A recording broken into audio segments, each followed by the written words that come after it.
Dear teachers, welcome to JS in English Learning. We are with Unit 3 of the revised PGTRB syllabus, and we are discussing Charles Lamb's essay, The South Sea House. South Sea House is a financial concern where Charles Lamb worked. But at present, he has moved out and he revisits the place. Okay, ஒரு காலத்துல அந்த South C ஹவுஸ்ல work பண்ணாரு. அப்புறம் அந்த South C ஹவுஸ்ல இருந்து தன்னுடைய வாழ்க்கையை மேம்படுத்தி கொள்ள வேண்டும் என்று இதை விட ரொம்ப பாப்புலரா இருந்த ஒரு பிசினஸ் கன்சர்னுக்கு மூவ் ஆயிட்டாரு. ஆனா இந்த பிசினஸ் கன்சர்ன் என்ன ஆச்சு அப்படின்னு கேட்டீங்கன்னா, 1720ஆம் ஆண்டு அங்கே ஒரு பெரிய நிதி மோசடி நடந்தது. அங்கே ஒரு ஃபயர் ஆக்சிடென்ட் நடந்தது. அப்போ அதுல இருந்த டாக்குமெண்ட்ஸ் நிறைய எரிஞ்சு போச்சு. அப்ப அது ஏன் நடந்தது அப்படின்னா, அங்க இருக்கக்கூடிய பணத்தை ஒரு சில நபர்கள் பேராசையினால் என்ன பண்ணாங்க, தங்களுடைய சுயநல லாபத்திற்கு பயன்படுத்தினார்கள். அதை கணக்கு கேட்பாங்க அப்படிங்கறதுனால ஒரு ஃபயர் ஆக்சிடென்ட் கிரியேட் பண்ணிட்டாங்க. இப்ப ஒரு 40 வருட காலம் கழித்து சார்ல்ஸ் லாம் is revisiting south Sea house. இந்த சவுத் சி ஹவுஸ் எங்க லொகேட் ஆச்சு teachers? Where was it located? Threadneedle Street. Okay, Threadneedle Street. Okay, so he is recollecting the past. Okay, recollecting the past after how many years? After 40 years. 40 yearsக்கு முன்னாடி நான் எப்படி தெரியுமா அந்த இடம் இருந்தது அப்படிங்கும்போது அப்படியே அந்த இடத்தை பார்த்துட்டு மற்றவர்களுக்கும் இவருக்கும் ஒரு டிஃபரன்ஸ் இருக்கு. சார்ல்ஸ் லாம் is admiring the place, whereas others don't have great admiration for the place. இது என்ன குப்பையா இருக்கு, கூலமா இருக்குது, நெருப்பு எரிந்த அந்த சுவடுகள்லாம் இருக்கே அப்படின்னு யாருமே அதை ரசிக்கல. ஆனா இவர் அந்த இடத்தை ஏற்கனவே அங்க ஒர்க் பண்ணி இருக்கிறாரு, பார்த்து அணுவணுவாக அவர் வாழ்ந்த காலத்தில் 40 வருஷத்துக்கு முன்னாடி அவர் வாழ்ந்த காலத்தில் இருந்த கிளர்க்ஸனுடைய லைஃப் ஸ்டைலை ரசிச்சிருக்காரு, அவங்களுடைய அந்த அக்கௌண்டிங் ஸ்டைலையும் ரசிச்சிருக்காரு. அதனால he is recalling with fond memory of South Sea House. பாருங்களேன், 40 வருடத்துக்கு முன்பு இந்த பில்டிங் எப்படி இருந்தது அப்படிங்கும்போது அதை பத்தி சொல்ற பாருங்க. It is a magnificent relic அப்படிங்கிறாரு. What does he call it? He calls it as a relic. What do you mean by relic, teachers? Relicனா என்ன? Magnificentனா ரொம்ப கிரேட்னு அர்த்தம். Relic, it's a religious thing, a religious object of great importance. ஒரு religious object. Religious objectனா தமிழ்ல என்னன்னு சொல்லுவோம் teachers?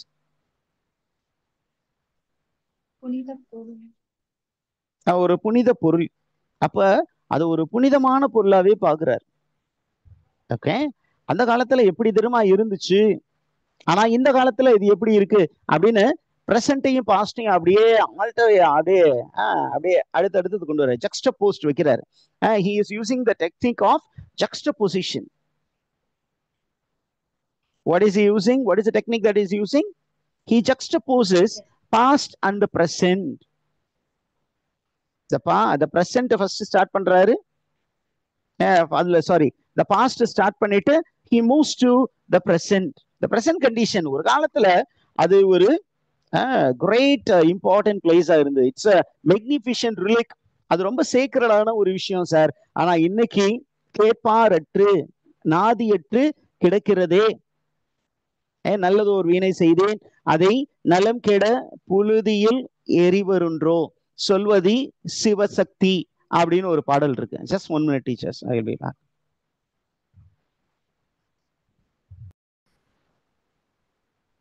So Charles Lamb tells clearly, ஒரு காலத்துல அப்படி மேக்னிஃபிஷண்டா இருந்த ஒரு பிளேஸ் இன்னைக்கு என்னவா மாறிடுச்சு?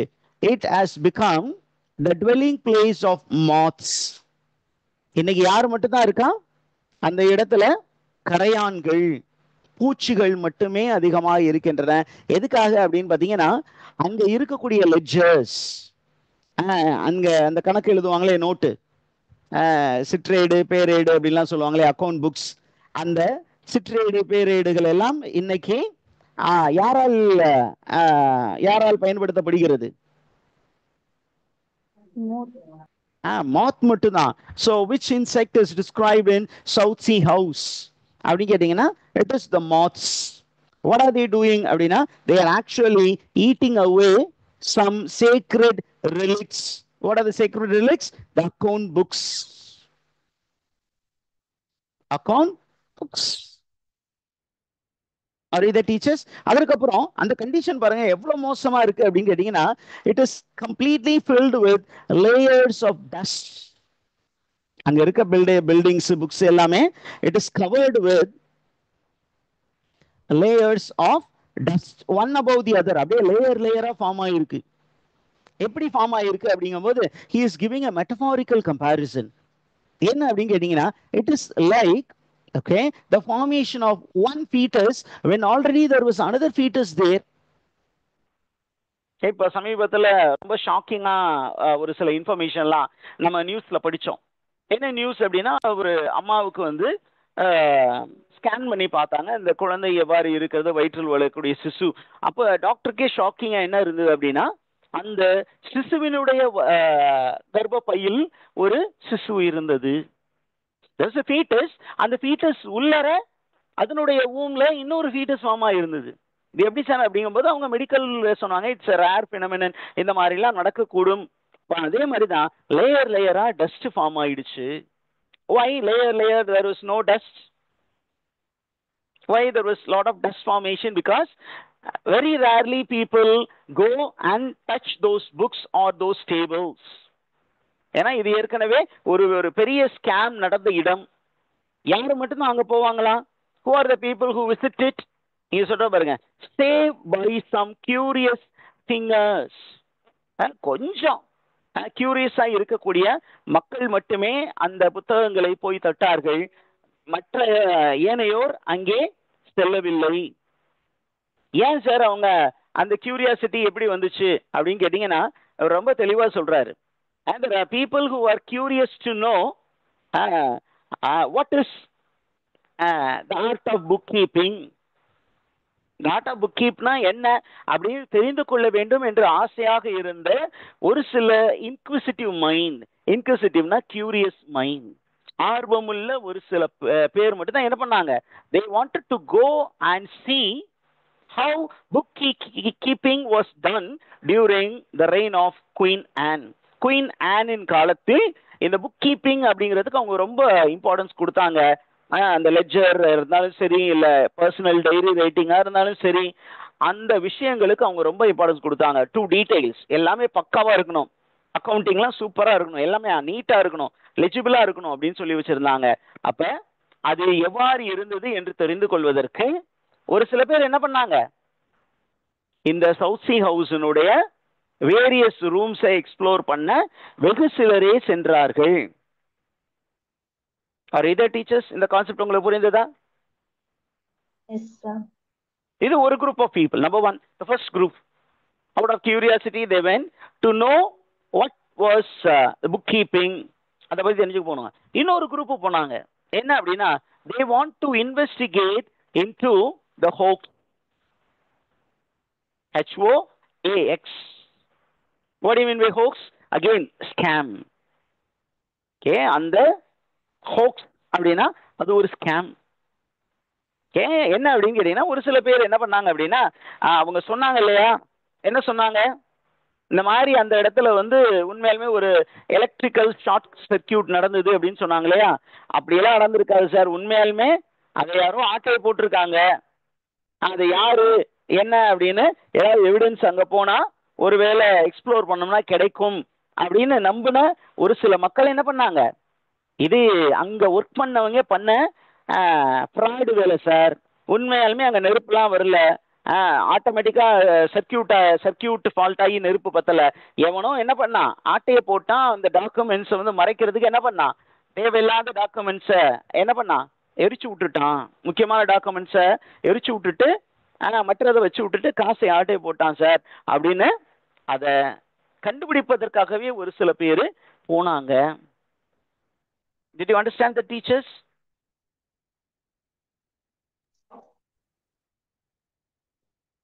And now இந்த ஹோக்ஸை பத்தி ஒரு சில டிஸ்கிரிப்ஷன் இருக்கு. இந்த ஸ்கேம் நடந்தது இல்லையா, இங்க ஒரு ஃப்ராடு, ஒரு ஃபினான்ஷியல் ஃப்ராடு நடந்தது. அது என்ன மாதிரி சைஸான ஃப்ராட் அப்படின்னா, இது சாதாரண ஃப்ராட் இல்ல, it is metaphorically compared to Titan size fraud. என்ன மாதிரி size fraud teachers? Titan size. Titan அப்படின்னா what do you mean by Titan? In Greek mythology it refers to the god, sun god.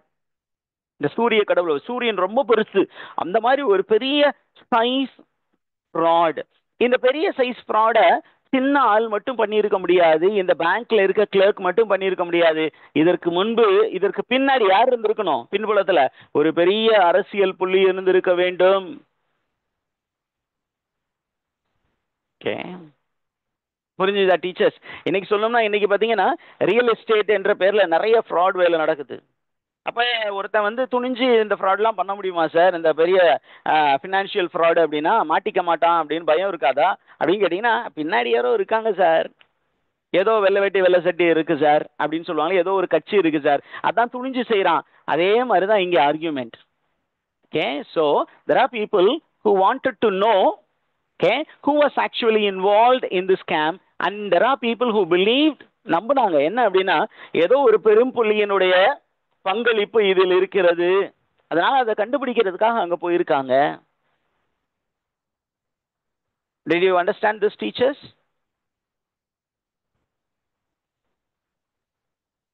So யார் இதில் involve ஆனாங்க அப்படின்னு கண்டுபிடிக்கணும்னு போனாங்க.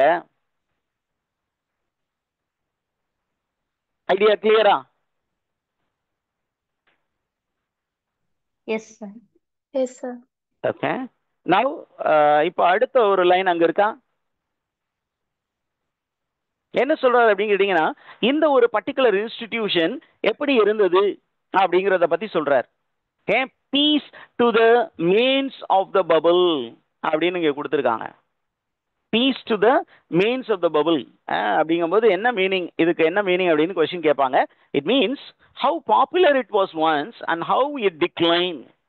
அப்படியே நல்ல டக்குன்னு மேல பாப்புலரா வந்து திடீர்னு காணா போச்சு இந்த இன்ஸ்டிடியூஷன். அதை பத்தி அப்படியே சைலண்டா இவர் ரிஃப்ளெக்ட் பண்றாரு. Silence and destitute. ஒரு காலத்துல எவ்வளோ ரஷ்ஷா இருந்தது இந்த பிளேஸ், இன்னைக்கு எப்படி டெசலேட்டா இருக்கு. இன்னைக்கு அதனுடைய இருத்தல் நிலை எப்படி இருக்குன்னா, it is like a memorial, ஒரு நினைவு சின்னமாகவே இருக்கிறது. What is the present condition of South Sea House? It is to be seen as a memorial.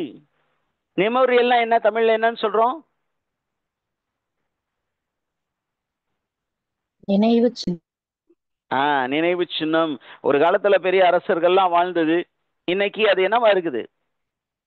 நினைவு சின்னமாக தான் இருக்கிறது. அப்ப இது ஒரு நினைவு சின்னமாக தான் சார் இருக்கு. ஆனா ஒரு காலத்துல எப்படி தெரியுமா இருந்துச்சு அப்படின்னு நமக்கு இந்த இடத்துல அவரு நமக்கு நினைவூட்டுகிறார். யார நினைவூட்டுகிறார்? சார்ல்ஸ் லாம் சொல்லிட்டு என்ன பண்ண போறாரு அப்படின்னா, he is going to speak about the past and the present.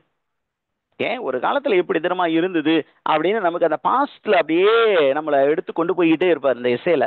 அப்ப ஒரு காலத்துல அது என்னவாக இருந்தது அப்படிங்கும்போது, it was stirring and living commerce. Stirring அப்படிங்கும்போது நம்மை தூண்டும் விதமாக இருந்தது. It was a living commerce அப்படின்னா ஒரு கமர்ஷியல் கன்சர்ன் ரொம்ப பிஸியா இருந்தது. ரொம்ப ரொம்ப பிஸியா இருந்தது. அந்த பிசினஸுக்கு பக்கத்துல இன்னொரு பிசினஸ் கன்சர்னும் இருந்துதான். என்னது? It was rival concern call the India house. இந்த பிசினஸ் கன்சர்னுக்கு பக்கத்துல இருந்த பிசினஸ் கன்சர்ன் பேர் என்ன? India house. இந்தியா ஹவுஸ் பக்கத்துல இருந்தது. ஆனா which was performing better than what அப்படின்னா, the South Sea House was performing better than India House. இன்னைக்கும் அதே மாதிரி தான். நீங்க ஒரு ஏரியால பாத்தீங்கன்னா 3-4 பேங்க் இருக்கும், ஆனா எல்லா பேங்க்குக்குமே ஒரே மாதிரி பெர்ஃபார்ம் பண்ணுமா, ஒரே மாதிரி டர்ன் ஓவர் கொடுக்குமா அப்படின்னா இருக்காது. ஒரு சில பேங்க் வந்து மற்ற பேங்க்ஸ் எல்லாம் தூக்கி சாப்பிடுற மாதிரி பெர்ஃபார்மன்ஸ் இருக்கும். அந்த மாதிரி ஒரு பேங்க் தான் இப்படி இந்த பேங்க். ஓகே, சரி. இதில் இருந்த மனிதர்கள், அப்ப இருந்த மனிதர்கள் எப்படி இருந்தாங்கன்னா ரொம்ப பிஸியா இருந்தாங்க. பட் இப்ப ஒர்க் பண்ணிட்டு இருக்கவங்க எப்படி இருக்காங்களாம்? they are almost indolent அப்படின்னா they are very very lazy fellows. இன்னைக்கு ஒரு சில கன்சர்ன்லாம் ஒரு காலத்துல நீங்க ஒரு இடத்துக்கு முன்னாடி போய் ஜவுளி கடையை எடுத்துக்கோங்களேன். ஒரு சில ஜவுளி கடையை ஒருத்தர் வந்து நிர்வகிக்கும் போது ரொம்ப டாப்ல போயிட்டு இருக்கும்.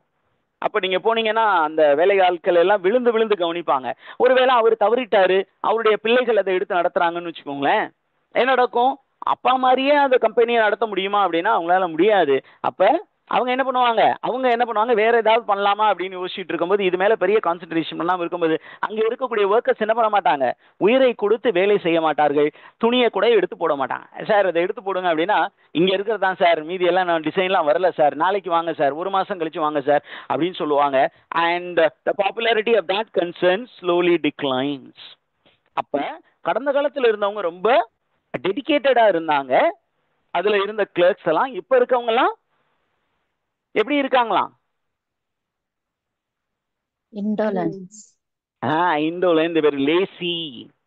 இப்போ இவர் சொல்றா பாருங்க, the living accounts, the living accounts and accountants puzzle me. He is quite unhappy. Charles Lamb is quite unhappy. Okay, is unhappy. நான் இங்கே போட்டுறேன். Unhappy about what? Unhappy about the present accounting system. The present accounting system and the present accounting officers.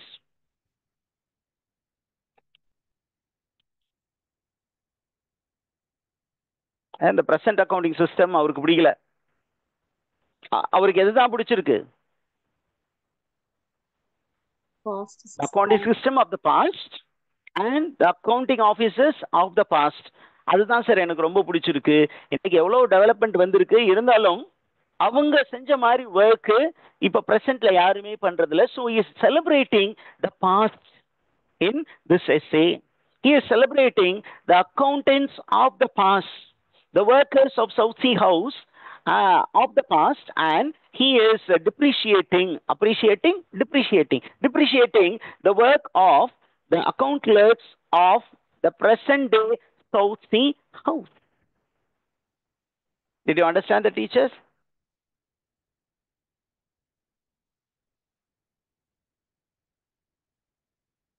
இப்போ அப்படியே அழகா சொல்றாரு பாருங்க.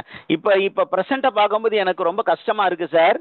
ஐ would always love to look up to the dead and I am satisfied by reflecting on them. கடந்த காலத்தில் வாழ்ந்து இறந்து போன மனிதர்களை பத்தி நான் ரிஃப்ளெக்ட் பண்ணி பார்த்து அதில் நான் நிறைவடைகிறேன். அதுதான் எனக்கு சந்தோஷத்தை கொடுக்கு. அதுதான் இங்க சொல்றாரு. I can look upon these defunct dragons with complacency. Complacency na self satisfied. I am satisfied with not the present but the people who have died and gone. அவங்களை என்னன்னு சொல்றாரு, அந்த கடந்த காலத்துல வாழ்ந்த அக்கௌண்ட் ஆபீசர்ஸ் எல்லாம் இருப்பாங்க இல்லையா, கிளர்க்ஸ், அவங்களை என்னன்னு சொல்றாரு? he calls them as defunct dragons. அவங்களாம் dragon sir, powerful fellow sir. அவங்கள மாதிரி பெர்ஃபார்ம் பண்றதுக்கு இன்னைக்கு இருக்கக்கூடிய ஆட்களால முடியவே முடியாது சார். அவங்கெல்லாம் டிராகன், இவங்கெல்லாம் துக்கடா பயிலுங்க, waste fellows. Are you the teachers? Yes, sir. Okay. Now he is going to give a superb analogy. என்ன சொல்றதுன்னா, அன்னைக்கு இருந்த அந்த ஒர்க்கிங் இன்ஸ்ட்ருமெண்ட்ஸுக்கும் இன்னைக்கு இருக்கக்கூடிய ஒர்க்கிங் இன்ஸ்ட்ருமெண்ட்ஸுக்கும் டிஃபரன்ஸ் இருக்கு அப்படிங்கிறார். அதுக்கு அவர் சொல்லக்கூடியது, he is using the word ஹெர்குலியானும். ஹெர்குலியானும் அப்படின்னு கேட்டீங்கன்னா idli. The heavy odd-shaped ivory-handled penknives that were used by our ancestors. The heavy, ரொம்ப ஹெவியா இருக்கும், ரொம்ப ஆட் ஷேப் அப்படின்னா ரொம்ப ஒரு பெர்ஃபெக்ட் ஃபார்ம்ல இல்லாத அந்த நைஃப் ரொம்ப சூப்பரா வேலை செஞ்சுச்சு சார். இன்னைக்கு நம்ம ஸ்டைலிஷா மாடர்னிஷா நிறைய வச்சிருக்கோம், ஆனா அது அந்த அளவுக்கு ஷார்ப்பா வேலை செய்யல சார். ஏன்னா அப்ப நம்ம அட்வான்ஸ்மெண்ட் நிறைய டெக்னிக்கல் அட்வான்ஸ்மெண்ட் வந்திருக்கு. இந்த டெக்னாலஜியை வச்சு நம்ம முன்னோக்கி போய் கொண்டிருக்கோமா பின்னோக்கி போய் கொண்டிருக்கோமா அப்படின்னா நாம முன்னோக்கி போகல சார். எஃபிஷியன்சியில எப்படி போயிட்டு இருக்கோம்? பின்னோக்கி போய் கொண்டிருக்கிறோம் அப்படின்னு சொல்லிட்டு, சரி அப்படின்னு நம்ம கதைக்குள்ள வர்றாரு. மெயினா இப்பதான் ஸ்டார்டே ஆகுது. என்ன சொல்ல போறாரு அப்படின்னா, he is going to celebrate the clerks who worked in South Sea House some 40 years back. 40 வருட காலத்திற்கு முன்பு இந்த சவுத் சி ஹவுஸ்ல இவர் பார்த்து ரசித்த ஒரு சில கிளர்க்ஸை பத்தி நான் சொல்ல போறேன். அவங்கெல்லாம் எப்படிப்பட்டவங்க அப்படின்னா, he accords the title genius to them. என்ன டைட்டில் கொடுக்குறாரு அவங்கெல்லாம் genius sir. What is the meaning of the word genius teachers? Intellectual fellows. Very very intellectual.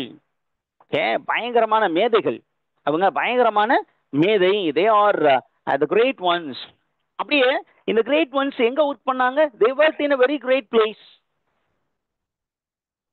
Great place, and the great place was occupied by great ones. சரி, அவங்களுடைய general traits சொல்ல போறாரு. the general traits of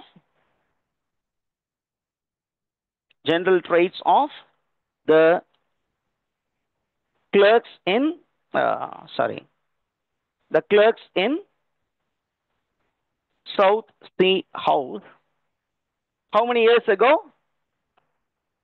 40 years. 40 years ago.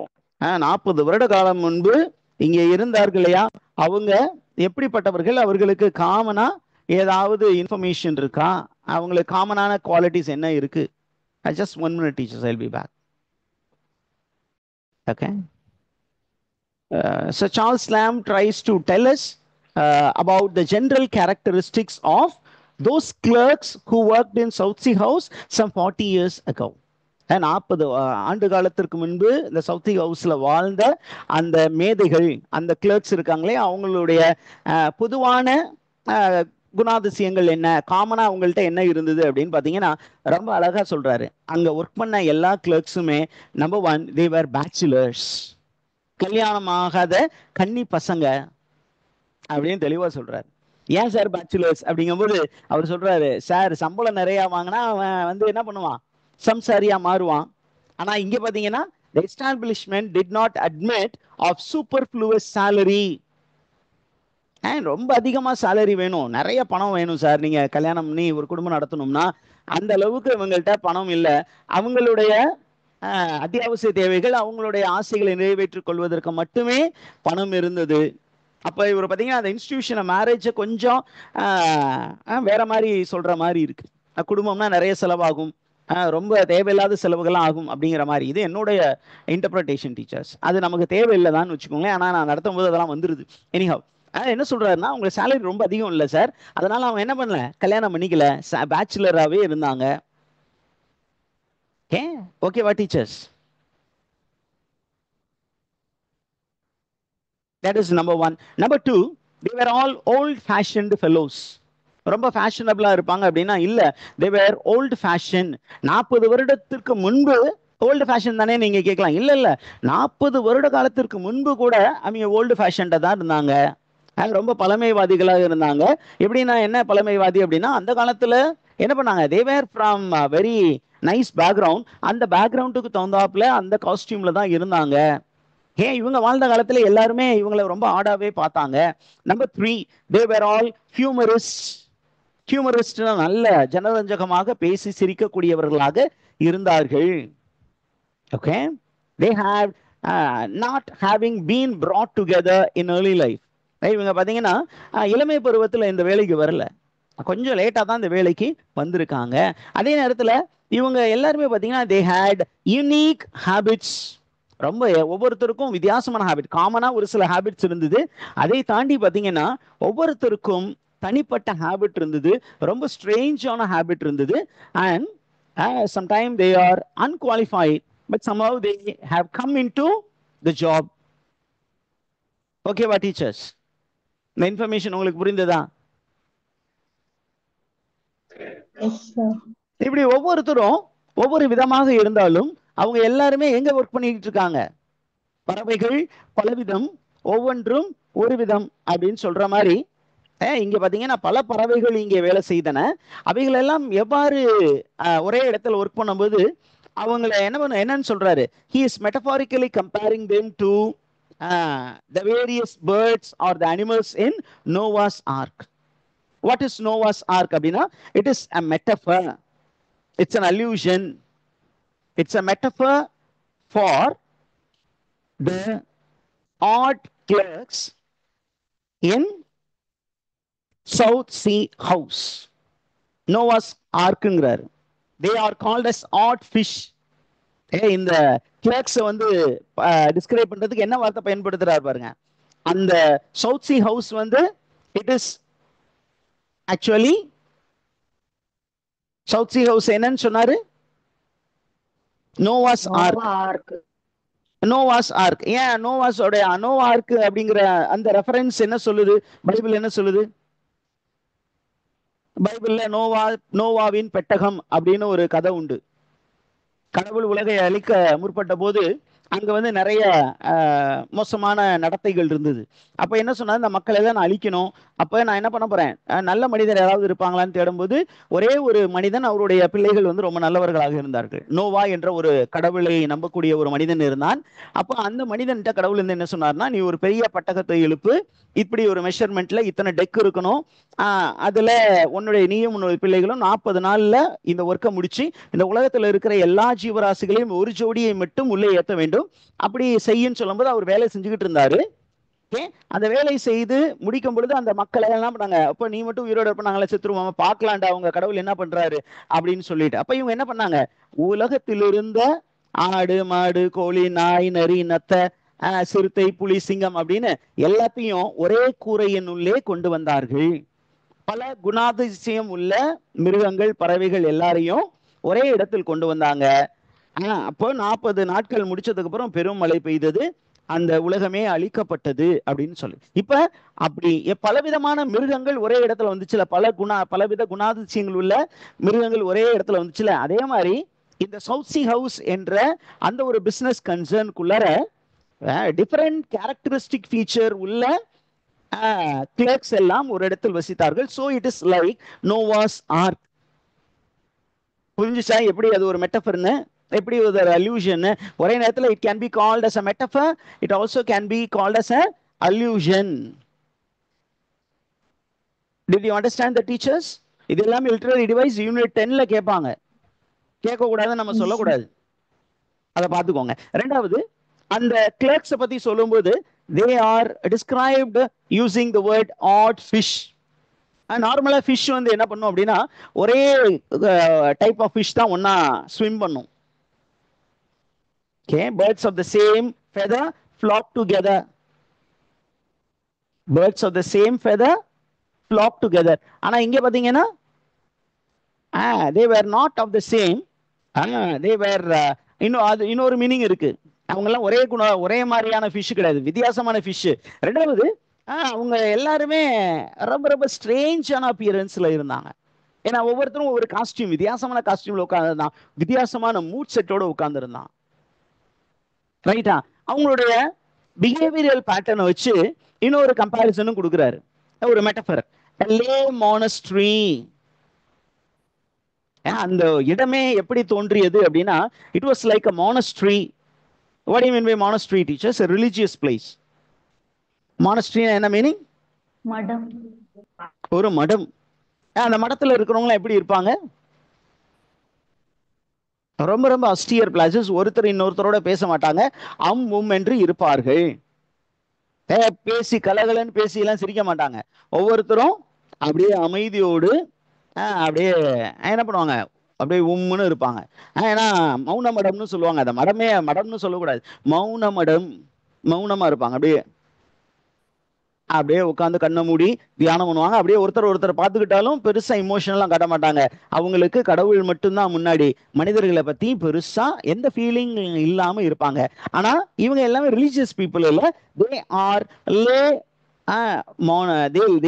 Monks. அதனால இந்த place வந்து லே monastery. Did you get that, teachers? Yes, sir. இவங்களை என்னன்னு சொல்ற பாருங்க, அடுத்த ஒரு வார்த்தை. இதெல்லாம் சின்ன சின்ன வார்த்தைகள். நமக்கு ஒருவேளை இந்த வார்த்தைகள் வந்து கொஸ்டினா வந்துருச்சுன்னா என்ன பண்றது அப்படிங்கிறதுனால தான் இந்த வேர்ட்ஸ் வந்து நான் ஃபோக்கஸ் பண்றேன்.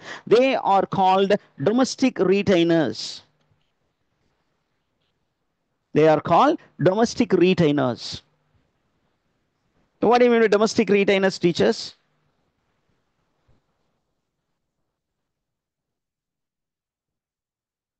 Domestic retainers, they are servants or employees, a long-term employee. இவங்கெல்லாம் பெர்மனன்ட் ஜாப் உள்ளவங்க தான். இந்த ஒரு பெரிய கன்சர்ன்ல ஒர்க் பண்ணக்கூடிய லாங் டேர்ம் எம்ப்ளாயீஸ். என்ன மாதிரி employees? They are long-term employees who perform domestic duties within a household. International business பண்ணக்கூடியவங்கலாம் இல்ல, சும்மா ஒரு ஆர்டினரியா டொமஸ்டிக் ஜாப் செய்யக்கூடிய மக்கள். பட் இவங்களை பத்தி சொல்லும் பொழுது எல்லாமே நெகட்டிவா தெரியுதே அப்படின்னு பார்க்கும்போது கொஞ்சம் பாசிட்டிவா சொல்லுவோமே அப்படின்னு என்ன சொல்றாரு, இப்படி நெகட்டிவா சொல்லிட்டேன்னு நினைக்காதீங்க. They are all pleasant fellows. ரொம்ப பிளசண்டான இருப்பாங்க சார். அவங்க எல்லாம் ஒவ்வொருத்தரையும் பார்க்கும்போது நீங்க உட்கார்ந்து ரசிக்கலாம் சார், அந்த அளவுக்கு. என்ன சொல்றாரு? And not a few among them had arrived at considerable proficiency of the German flute. என்ன சொல்றாரு? இங்க இருக்கவங்க எல்லாம் வந்து பெரிய அளவுக்கு இல்லைன்னா கூட என்ன பண்ணுவாங்க, தே லவ் மியூசிக். காமனான அவங்களுக்கு எல்லாமே மியூசிக் பிடிக்கும், பர்டிகுலர்லி ஜெர்மன் ஃப்ளூட் அப்படிங்கிறது. ஆனா எல்லாருமே ஜெர்மன் ஃப்ளூட்டை நல்லா வாசிப்பாங்களா அப்படின்னா இல்லை, ஒரு சில பேர் ஓகே அப்படின்னு சொல்லிட்டு he starts describing the characters one by one. சரியா? அதுல ஒரு சில கேரக்டர் சொல்லுவாரு. அப்போ அந்த கேரக்டர்ஸ் எல்லாம் யாரு அப்படின்னு பாக்குறதுக்கு முன்னாடி ஒரு சின்னதா ஒரு பிரேக். எல்லா டீடைல்ஸும் கொடுத்துக்கிட்டே வர்றதுனால கொஞ்சம் அப்பப்போ பிரேக் விட்டா நல்லது.